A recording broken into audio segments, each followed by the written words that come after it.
po sa lahat po ng ating mga taga-subaybay sa ating programang Manage Life Radio. At welcome din po sa pakikinig sa araw na ito, maging sa ating mga estudyante sa Think and Grow Rich class at maging sa The Late Start Investor class. Please continue to do your assignments. Mag-enroll na tayo sa COL kung hindi pa tayo nakapag-enroll, no? Tapos magbubukas na tayo ng bagong account sa BDO. At hulugan na rin natin yung ating mga SSS. Nang sa ganun, pag-retire natin, meron na tayong ihanda o nailaan para sa ating retirement. Anyway, sa umaga pong ito ay pag-uusapan po natin yung mga bagay na pumipigil sa atin upang maging mayaman. Meron po akong 19 sa aking listahan. But as of this moment, I will only mention 10, no? 19 dapat ito, pero 10 lang muna ang babanggitin ko.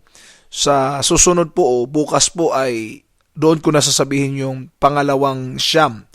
Now, let's start. Ito po ayon kay Napoleon Hill sa kanyang libro, Think and Grow Rich. So, meron ditong tinatawag na 19 na bagay na pumipigil sa atin, pero sa ngayon, ang babanggitin ko, sinabi ko na nga po sa inyo, 10 lang muna. Una po is, not having a well-defined purpose.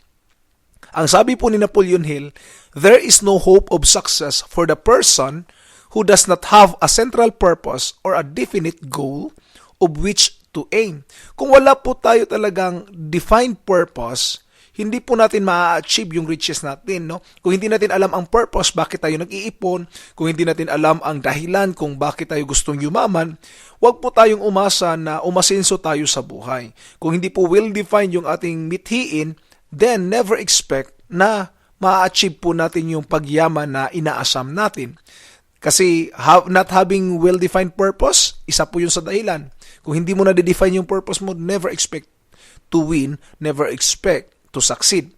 Pangalawa po is lack of ambition, kawalan ng ambisyon. Pag wala po tayong ambisyon, wala po tayong mararating. Kung inisip mo, okay na lang to, sapat na to sa akin. Sabi nga ni Napoleon Hill, we offer no hope for the person who is indifferent as not to want to get ahead in life and who is not willing to pay the price. Pag sinabi kong hindi ko naman gusto maging milyonaryo di ba? Huwag kang umasa maging milyonaryo ka. Ayoko namang yumaman Okay na to sa akin. Wala kang ambisyon. Never expect that you can reach this one, no? So expect mo na lang na manatili ka doon sa kalagayang 'yon. Another, pangatlo po, not properly applying your education. Lahat po tayo ay nag-aaral, tama po ba? Pero ang tanong, in-apply ba natin yung napag-aralan natin? Ngayon, kung halimbawa, yung college degree natin ay mula lang sa rekto, ay nako, wala po yung pakinabang. Kailangan po natin is yung knowledge na na-acquire natin at in-apply natin sa trabahong meron tayo. So ngayon, kung hindi natin in-apply yung kaalaman natin, masasayang lang po yan. Kaya gamitin natin yung napag-alaman o yung natutunan natin into the real life. So nagtuturo po ako ngayon sa inyo ng Think and Grow Rich at ng The Late Start Investor, then apply what you have learned in our classes. Now, dito tayo sa pang-apat, lack of discipline. Sabi ni Napoleon Hill, discipline comes through self-control. Pag wala tayong self-control, wala tayong disiplina sa sarili, hindi tayo nagsisave kasi walang disiplina, gastos ng gastos. This means that one must control all negative qualities. Before you can control conditions, you must first control yourself. If you do not conquer yourself, you will be conquered by self. Yun ang sabi ni Napoleon Hill. Kung hindi mo kayang i-conquer yung sarili mo, ikaw ang ikaka-conquer ng sarili mo, no? Ibig sabihin, yung will natin, kung kailangang mag-save, then save more, spend less. Kung kailangang mag-invest, invest, no? Huwag gastos ng gastos. We have to develop what we call self-discipline. Huwag din kain ng kain, ubos biyaya, bukas-bukas na katunganga, inuubos natin sa ating pagkain. Panglima po sa listahan is not taking care of our body. Anhin mo yung magandang maraming pera kung yung katawan naman natin is lugmok na. Hindi mo mapupuntahan yung gusto mong puntahan kahit mayroon ka pang pera, hindi mo makain yung gusto mong kainin kasi nga ang katawan ay sira na.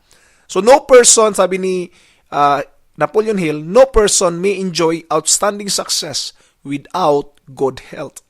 Kaya napakahalaga po yung good health. anong gagawin natin? Kailangan i-master natin yung katawan natin. We have to do some exercises day by day.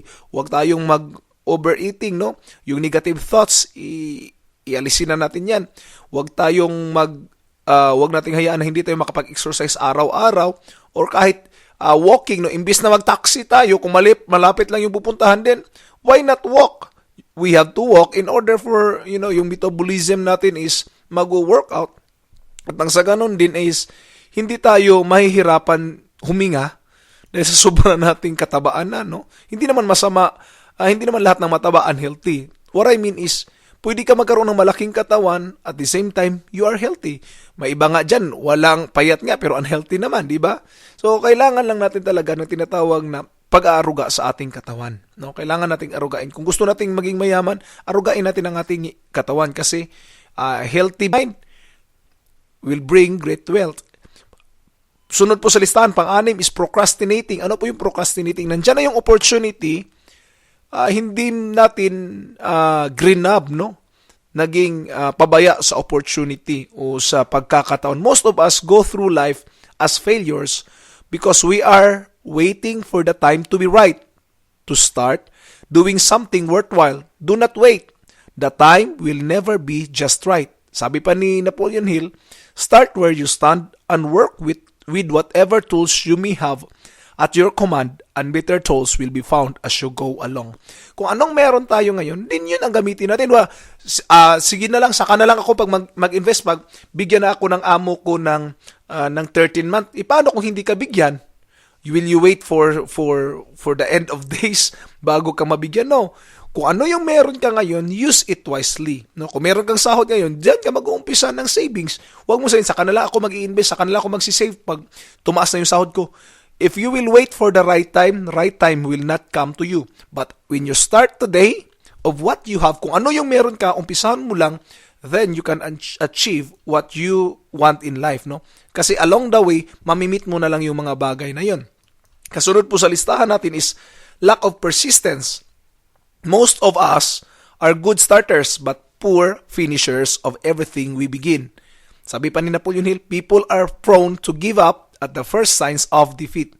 In short, ningas kugon. Magaling lang sa umpisa pero hindi na natin tinatapos. Sabi nga ni Mark Cuban, yung mayaman na negosyante, yung may-ari ng isa sa mga NBA group, no, NBA basketball, I've learned that it doesn't matter how many times you failed. You only have to be right once. I tried to spill powdered milk. I was an idiot lots of times and I learned from them all. So yun ang sabi ni Mark Cuban. No? Pero sino siya ngayon? Because of his persistence, naging billionaire siya. No? Naging mayaman siya. Another sa listahan natin, negativity.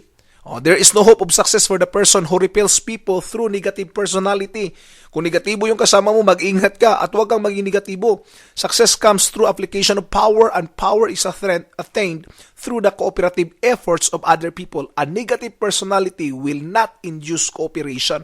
So if you are negative, you will not cooperate towards your development. Huwag sayangin ang pagkakataon at huwag maging negatibo. Number 9, lack of decisiveness. Walang desisyon, no? Pabanjing-banjing. Analysis of several hundred people who had accumulated fortunes will beyond the $1 million mark disclosed the fact that every one of them had bad habits of reaching decisions promptly. Maraming mga taong failure, yung mga taong hindi makapag-desisyon agad, no? Bukas na lang ako magdidesisyon. Now, decide right now. If you want to become a millionaire, right now, decide to become a millionaire. If you want to become financially free, ngayon din, magdesisyon ka ng maging financially free. Huwag sayangin yung pagkakataong magdesisyon sa araw na ito. Last but not the least, medyo mabilis nga ako, no? Pero I have to discuss this. Choosing the wrong spouse. Kung mali ang asawa mo, nako, problema yan. Paano yan? Pastor, kung halimbawa ang asawa ko ngayon ay asawa ko na, hiwalayan ko. No, I'm not saying that one. What I am saying is, if your spouse is negative, this is the right time to correct that one, no?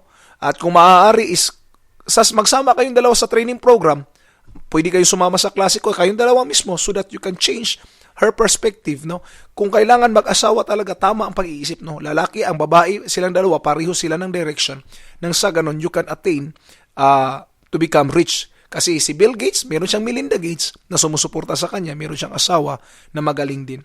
Kaya, yun yung mga bagay na dapat nating tandaan. At sa part 2 natin, bukas po ay pag-uusapan natin yung natirang bagay. Ito pong muli si OG Solitario na muli pong mag-challenge sa inyo. Don't just survive, but also thrive. Rich for Money's Life. Hanggang sa muli, paalam po sa ating lahat. God bless.